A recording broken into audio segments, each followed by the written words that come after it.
Your first reaction might be to say, oh my gosh, all these poor people are on the street. This is terrible. But what's really important is, are you really seeing the underlying issues? Why are they there?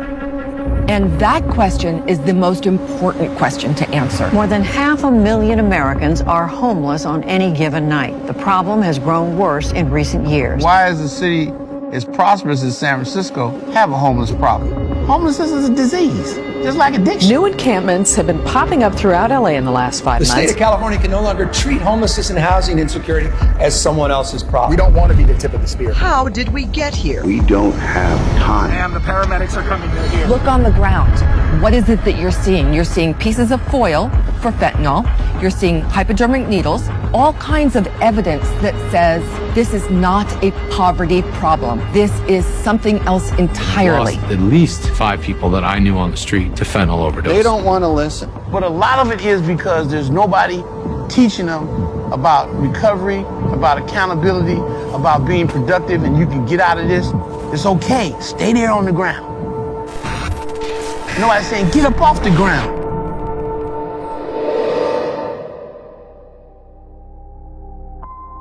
Nowhere is the homeless crisis more apparent than San Francisco. The Golden City spends hundreds of millions of dollars each year to address homelessness, yet the problem has exploded. Politicians promise to end the crisis. We are going to eliminate homelessness by the end of this year. Only to throw up their hands in defeat. So what went wrong? Why are some cities surrendering while others are reducing their homeless population? As in many cases, it boils down to governance. And nearly all the cities in crisis have one policy in common: housing first. And the housing first model is premised on a very simple and almost intuitive idea that if you're homeless, the problem is that you need a house. And so to solve homelessness, we should merely give people homes. And now, this policy is being pushed from the top down. The program, as I understand it, was started out of New York for the very severely chronically homeless, I believe in the 80s and 90s, and the Bush administration got a hold of it, implemented it in 2008. Under the next administration, it was rolled out as a one-size-fits-all solution. And there's a lot of appeal to that idea that, look, if this person is going to be on the street for 5 years, 10 years, 15 years, whatever it is, why don't we just give them a house and not deal with all of the problems of picking them up, putting them in jail, putting them in a hospital, doing the rest of it. Let's find a central place where we can treat them. The problem with this theory is that if you look at the numbers of what's actually causing people to be homeless, it's overwhelmingly problems with mental health and drug addiction. And housing first requires no sobriety or treatment in order to receive permanent housing. If you're going to put somebody in housing and you don't provide any type of services for them, no treatment services, no case management, no anything for them, you just stick them in the house just so you don't have to look at them, and they can do what they want in there, how are we really helping? You want to draw someone in and you want to help them get off the street, right? So what they do is they just say, well, we're just going to allow the drugs anyway. And now you have all these people that are staying in shelters, that are staying in navigation centers, that are living in tent encampments, using in massive quantities of meth, of fentanyl, heroin, crack cocaine. The city sanctions their drug use within that city-sanctioned site that your tax dollars and my tax dollars are paying for. I mean, it brings tears to my eyes because it doesn't look at the individual. It doesn't look at what his or her potential is, and it doesn't help them develop that. To say that all we're going to do is help them aspire to be like that for the rest of their lives by sticking them in a house and not addressing, the issues, it's horrible. I think it's one of the most oppressive things we've done in this century, to be honest with you. And I'm so committed now to getting this changed. From 2004 to 2014, San Francisco spent $2 billion on 3,000 new units of permanent housing at a cost of $666,000 per unit, more than double the median home price in America. That money could be spent so much more effectively.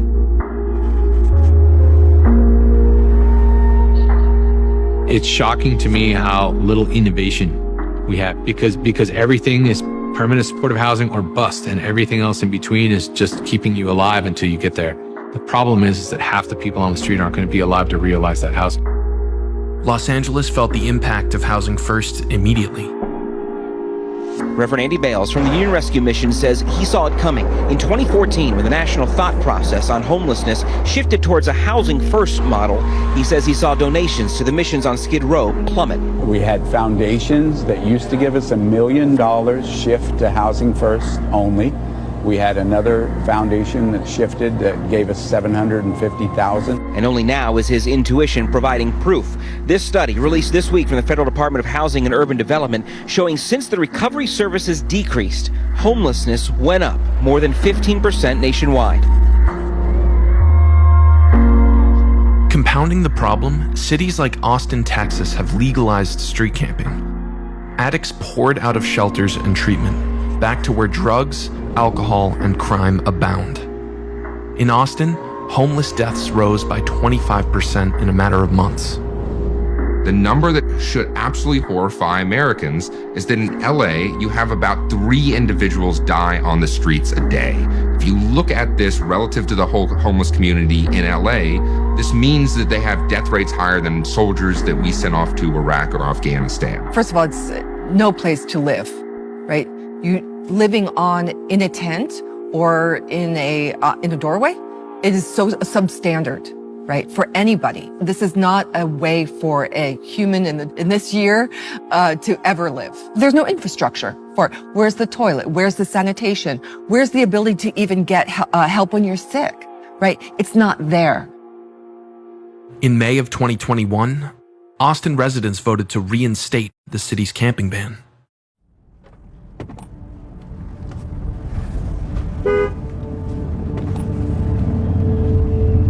I just believe that today is just no accountability in society as a whole for people's actions anymore. It's like I'll use the bathroom any way I want to, whether it's in front of kids or not. I'm just saying about what I see. And I'm still gonna serve those that are in need or somebody that's gonna always be less fortunate than me. We've worked with programs that when they first started, like taking people off of the street, housing programs, people would live in houses and live in rooms and still like they were living on the street. They wouldn't sleep in the bed. Everything was close to them. Paranoia set in. They didn't trust anybody being in there. They didn't even know how to live inside. Are we providing housing for homeless people so they can get off the street so we don't have to look at them? Are we providing them housing so they can be able to sustain themselves and be able to live? 1,000 individuals dying on the streets every year is not compassionate, and merely saying we're going to let people camp on the streets because we think it's uncompassionate to push them off it is not the right path. Places like San Diego and others say, listen, if we're going to push you off the streets, we're going to give you an alternative. And according to people who have experienced homelessness firsthand, the root of the problem is mental illness and addiction, not housing. Good morning. The meeting will come to order. Welcome to the Thursday, February 11th meeting of the Public Safety and Neighborhood Services Committee. Agenda 1 is a hearing on the San Francisco Recovery Summit Working Group report and findings. Tom Wolf, I'd like to invite you to speak. Good morning, everyone. Only 3 years ago today, I was sleeping on a piece of cardboard in a doorway on Golden Gate and Hyde in the Tenderloin, severely addicted to heroin. I am living proof that there's a direct correlation between homelessness and substance use in the city. You can build all the housing and get everybody off the street housed, but if you're struggling with addiction or mental illness, you're just housed with drug addiction and mental illness. People say, oh, I lost my job and I became homeless. But then you have to ask, why did you lose your job? I lost my job because I was going to work and shooting up in the bathroom on my lunch break, and then going back and sitting on my desk and passing out. From what I saw and the people that I encountered on the street, it's about 8 out of every 10 people that are visible, that we see every day out on the street, living in tents, etc. They're struggling with addiction. A recent study agreed. Over 75% of unsheltered have a drug or alcohol addiction, and a similar number also have a severe mental health disorder. I was a child support officer for the city and county of San Francisco. It was a very stressful job, working with a lot of domestic violence victims. I became homeless because of my addiction, and I think a lot more people do become homeless because of addiction than what people think. You know, scientifically, we know that addiction is a disease. So my survival instincts got basically corrupted by these drugs. I also needed drugs in the same kind of way that I needed food. I would do anything to get them, making up lies to get money from my family while I was out there. And while I was on the street, homeless even then, I still thought I had some control over my life because all I really wanted in my addiction was the drugs. That's how powerful it is. Some people criticize me for some of the stuff that I say, but you know what? It can't just be all touchy-feely out there, because being on the street is not touchy-feely. Cities like San Francisco and Los Angeles fail to realize the power of addiction and dangerously believe that addiction is a choice, not a disease. They condone this behavior and even help promote it. One of the main policies that I feel like I'm constantly battling is the city's obsession with harm reduction. The baseline goal of harm reduction is to keep you alive long enough in the hopes that you'll find recovery. But what it's morphed into in San Francisco is something different. It's really blurring the lines between harm reduction and then drug promotion at the same time. How this is playing out on our streets is that instead of encouraging treatment, what we say, just keep on going. Every program that has a program has to have a harm reduction policy within it. One of those requirements that's listed really down at the bottom and buried in there is that you need to have clean drug paraphernalia available at all times for the residents of your drug rehab. They'll hand out a pamphlet saying, here are some safe ways for you to use fentanyl so you don't overdose. Make sure you use a clean needle, make sure you clean the area that you're going to inject, make sure you register it before you inject the needle inside your vein. And then at the end of all that, it'll say, enjoy your high. Here I am trying to kick heroin, man. And I'm in the drug rehab and I walk by the table every day with syringes and cookers and foil and straws looking right at me and pipes. And you wonder why nobody's getting clean. You make it easier to get high and so hard to get treatment in San Francisco that it hurts. And it's literally killing people. In 2019, the city saw a 70% increase over 2018 in overdose deaths. And during the pandemic, San Francisco went so far as to deliver free drugs and alcohol to homeless staying in hotel rooms that the city paid for. What happens when a city plays drug dealer? In 2020, the death rate among San Francisco homeless doubled. Many of these lives could have been saved. We know how to fix this problem. And the good news is that leaders across the country are doing just that. Homelessness is not an issue in California. It is the issue. When I first took office, it quickly became clear to me that the search for consensus on the perfect thing to do was turning into non-action, not just here in the city, but up and down the entire state of California. I knew we had to do things differently. Allowing somebody to live on a sidewalk in our city streets is condemning them to die on the street. That was unacceptable. I do not allow tent encampments in San Diego on our sidewalks anymore. Every individual has a right to shelter. But if we provide that shelter, you have an obligation to use it. So I started a series of new bridge shelters in San Diego. It's a bridge between living on the street and being able to stand on your own 2 feet in that place on your own. I don't want you off the street for a night or for a week, but we want to help provide a safe, clean, sanitary, and supportive environment to get you off the streets for good. If you've got a need, you're willing to work together, we can fix things 90% of the time. Before we had the bridge shelters, people had no choice. And that's why the judges, they wouldn't enforce the policy because there was no alternative to being homeless, because there was no place to start the process to get off the street.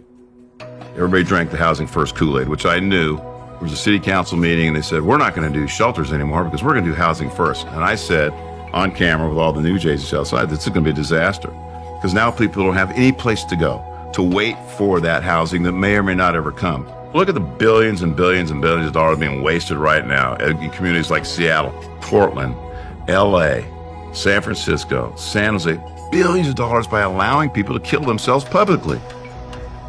Where you could take that same money and invest in people on the street and say, you're better than this. Bridge shelters are so much more than a shelter. Housing navigation, how do we match you with resources to get that apartment of your own? Dealing with mental health and substance abuse issues, dealing with job training issues, bringing all of those services underneath one location. One of the changes that I made was establish a series of storage centers for personal belongings, free of charge. It has allowed our streets to be much cleaner. Again, it was the right thing to do by changing that dynamic, providing the incentive to do the right thing, but also the consequences if you do the wrong thing. I'm proud that we're the only urban county in California where homelessness has gone down the last 2 years. And there's nothing more I like than to interact with somebody who maybe was a skeptic of what we were doing in terms of putting up a bridge shelter or the help and support that we're given. They come back to me and say, Mr. Mayor, you know what? This worked out pretty well. San Diego reduced its unsheltered homeless population by more than 20% in recent years. What does San Diego understand that its neighbors don't? That compassion must work with accountability, and that by banning street camping, we can incentivize people to seek better opportunities. Back to the old days where you would have tent encampments, that was not helpful to the individuals, obviously, that were living on the streets. It's not helpful for your neighborhoods, for your business. That's the wrong approach. That's the failed status quo approach. If I was on the street and you'd come up to me when I was sitting there hitting my heroin on my foil and they said, if you said, hey, Tom, you want to go to rehab? Do you have a drug problem? My answer to you would have been, what drug problem? I'm just chilling out here, man. That's what most people say. I agree with Mayor Faulconer on the issue of street camping in that so long as we have a shelter bed that we can offer them, they should be obligated to take that shelter bed at least for a day or two, right? To just try it, what it's like getting off the street. In Austin, some individuals are taking action into their own hands. And Alan Graham believes there's a better approach. We believe very powerfully that government should only play a subsidiary role to you and I in mitigating these profound human needs that our society explores. What we want to do is encourage people to move out of that transactional mentality that we're going to go build, $600 billion worth of housing over here, and we're going to put people in there and it's going to solve this housing problem. It's not. The people that we serve here are the hardest to house. The average age of the people who live here is 58 years old. The average length of time on the streets is 10 years. These are folks that genuinely, they never thought they would get off the streets. They were certain that they would be on the streets until they died. What we believe is that the forged family has to come around them, right? That it is all of us. And what happens in our culture today is that we've abdicated responsibility for that to the government, and we've said, City Hall, state government, federal government, this is your problem to solve. And it's not. It's a human problem. It's all of us. When you decide on one way, you're limiting innovation, and that's really what's happened. Community First, the movement, is an innovation. Lots of people thought that this model could never work. We continue to invest in relationship. We continue to show up for each other. And it turns out that community actually does work. Community First Village gives homeless individuals something Housing First policies can never: a family.